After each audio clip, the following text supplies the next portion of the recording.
तो welcome back movie lovers. आज हम बॉबी देओल और अनुराग कश्यप का नया और बेहतरीन मूवी बंदर का कहानी क्या है इसे डिस्कस करेंगे। एंड हाँ, ये मूवी असलियत में बहुत ही अच्छा है। कहानी स्टार्ट होता है एक चेजिंग सीक्वेंस से, जहाँ कुछ पुलिस ऑफिसर्स एक इंसान को पकड़ लेते हैं। देन हमें दिखाया गया समीर मेहरा यानी बॉबी देओल, जो कि एक 50 इयर्स ओल्ड सिंगर है जो चाहता है एक मूवी लवर बनना।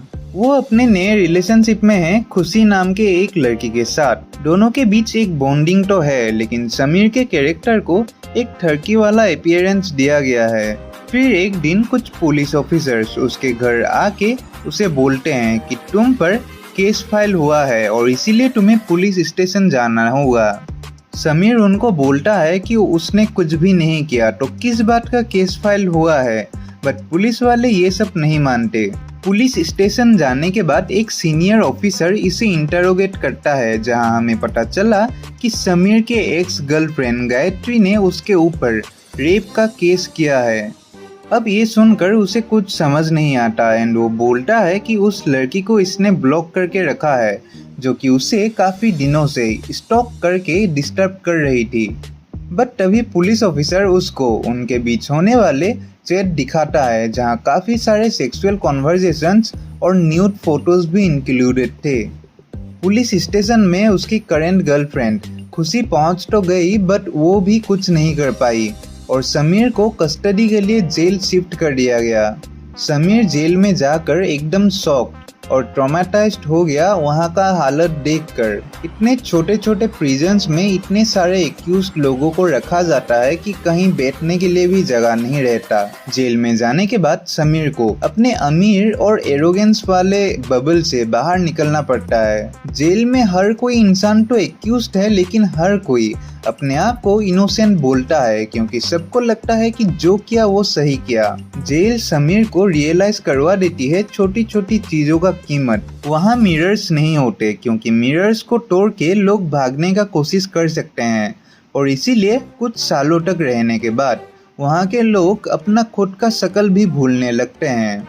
जेल के अंदर कभी अंधेरा नहीं होता, बल्कि लाइट हमेशा जली रहती है, ताकि प्रिजनर्स सपना भी ना देख पाए बाहर की जिंदगी का। इसी बीच समीर की बहन बहुत ट्राई करती है अपने लॉयर के साथ बेल अप्रूव करवाने के लिए, लेकिन ऑपोजिशन के पास काफी सारे प्रूफ्स होने की वजह से वो लोग कुछ नहीं कर पाते। इसी के साथ वहाँ जेल में सेक्शन 376 वाले एक्यूज्ड के साथ दूसरे प्रिजनर्स कैसे जानवरों जैसा बिहेवियर करते हैं वो भी दिखाया जाता है। फिर हमें पता चलता है फ्लैशबैक के थ्रू समीर की एक्स गायत्री के बारे में। गायत्री एक डेटिंग ऐप से समीर को मिली एंड उनके बीच एक बार सेक्सुअल इंटरकोर्स भी हो गया, लेकिन धीरे धीरे गायत्री बहुत ऑब्सेस्ड होने लग गई, जिसके वजह से समीर उसे इग्नोर करने लग गया। समीर अपने नई गर्लफ्रेंड खुशी से मिलने लगा और गायत्री को झूठ बोलने लगा। गायत्री ने काफी ट्राई किया उसको समझाने का, लेकिन समीर ने उसे बोल दिया कि उसे गायत्री के ऊपर कोई भी इंटरेस्ट नहीं है और उन्हें मिलना बंद कर देना चाहिए। उसके बाद गायत्री बहुत गुस्सा हो गई और उसने सोचा कि समीर उसके साथ ऐसा कैसे कर सकता है, और कुछ दिनों बाद उसने ये केस फाइल कर दिया। फिर हमें दिखाया गया कि अपने केस को और पावरफुल करने के लिए गायत्री ने अपने ऊपर एसिड अटैक करवाया, और इसके वजह से समीर का कोर्ट हियरिंग भी रुक गया।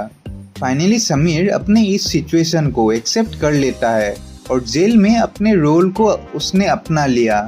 फिर हमें ये दिखाया गया कि मूवी के फर्स्ट सीन में गायत्री के ऊपर एसिड फेंकने वाले इंसान को पुलिस वालों ने पकड़ लिया, जिसके वजह से अब समीर जेल से निकल सकता है।